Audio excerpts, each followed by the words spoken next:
The slave trade in the United States of America and in most parts of Africa was a very dark time to be alive as a black person. You would go to sleep hoping and praying that someone does not knock on your door and drag you into a dark van and take you to be sold as a slave. In this extract, Solomon is one of the unfortunate.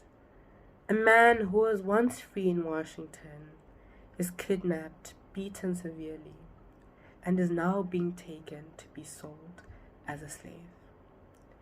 I chose this piece because, firstly, it just brings to light how life can be unexpected.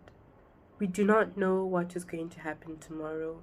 We do not know the travesties that are going to follow us tomorrow. Secondly, it brings to light how dark, emotional, and scary this time was for everyone, especially black people. This is 12 Years a Slave by Solomon Northup. The pain in my head had been subsided in a measure, but was very faint and weak. I was sitting upon a low bench made of rough board and without coat or hat. I was handcuffed. Around my ankles also were a pair of heavy fetters. One end of a chain was fastened to a large ring in the floor, the other to the fetters on my ankles. I tried in vain to stand upon my feet, waking from such a painful trance. It was some time before I could collect my thoughts. Where was I? Where were Brown and Hamilton? What had I done to deserve imprisonment in such a dungeon? I could not comprehend. There was a blank of some indefinite period preceding my awakening in that lonely place, the events of which the uttermost stretch of my memory unable to recall. I listened intently for some sign or sound of life, but nothing broke the oppressive silence, save the clicking of my chains whenever I chanced to move.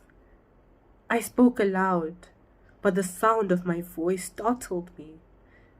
I felt of my pockets so far as the fitters would allow, far enough, indeed, to ascertain that I had not only been robbed of liberty, but that of money, and free papers were also gone. Then the idea began to break upon my mind, at first dim and confused, that I had been kidnapped. But that I thought was incredible. There must have been some miscomprehension, some unfortunate mistake. It could not be that a free citizen of New York, who had wronged no man, nor violated any law, should be dealt with thus inhumanely. The more I contemplated my situation, however, the more I became confirmed in my suspiciousness. It was a desolate thought indeed. I felt there was no trust or mercy in unfeeling man, and commending myself to the God of the oppressed, I bowed my head upon my fettered hands and wept most bitterly.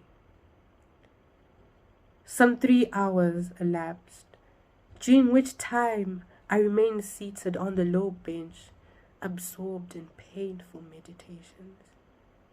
At length, I heard the crowing of a cock, and soon a distant rumbling sound as of carriages rushing through the streets. It came to my ears, and I knew it was day. No ray of light, however, penetrated my prison.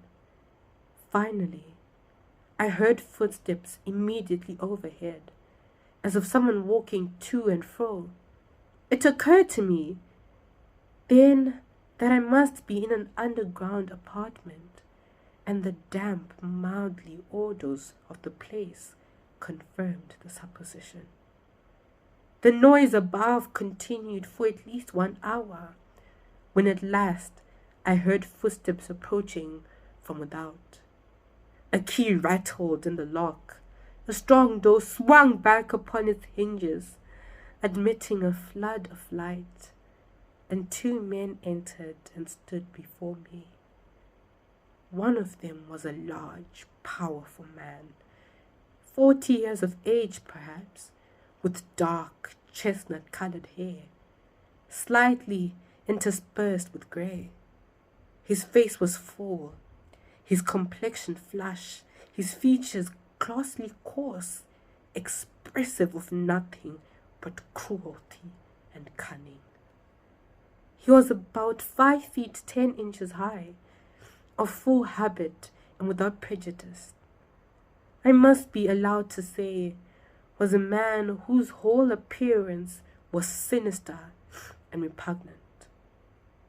His name was James H. Birch, as I learned afterwards, a well-known slave dealer in Washington, and then, or lately, connected in business as a partner with Theophilus Freeman of New Orleans. The person who accompanied him was a simple lackey named Ebenezer Redburn, who acted merely in the capacity of a turnkey. Both of these men still live in Washington, or did, at the time of my return through the city from slavery in January last. The light admitted through the door enabled me to observe the room in which I was confined. It was about 12 feet square, the walls of solid masonry, the floor was of heavy plank. There was one small window, crossed with great iron bars, with an outside shutter securely fashioned. An iron-bound door led to an adjoining cell or vault, womb merely destitute of windows or any means of admitting light.